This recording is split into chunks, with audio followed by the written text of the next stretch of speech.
नमस्कार. आज बनवलं होतं खापरी पापलेट फ्राय, डाळ आणि कोलंबीची चटणी.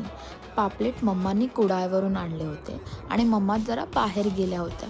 मला ॲक्च्युली फिश वगैरे असं कट करता येत नाही, म्हणून मी शितूला सांगितलं होतं जरा मला कट करून दे पापलेट.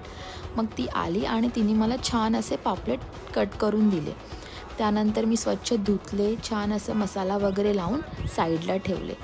डाळीला फोडणी दिली, पापलेट फ्राय करून घेतले लवकर, कारण की अधिरोहत स्कूलमधून येणार होता आणि त्याला भूक लागली होती. सो आधी ते पापलेट फ्राय केले, त्याला जेवण दिलं आणि मग त्यानंतर कोलंबीच्या चटणीची तयारी केली. असा होता आजचा जेवणाचा बेत. तुमच्याकडे काय होतं आज? तुम्ही पण मला कमेंट करून नक्की सांगा. तोपर्यंत एन्जॉय करा. पापलेट फ्राय, कोलंबीची चटणी आणि डाळ. Okay, bye.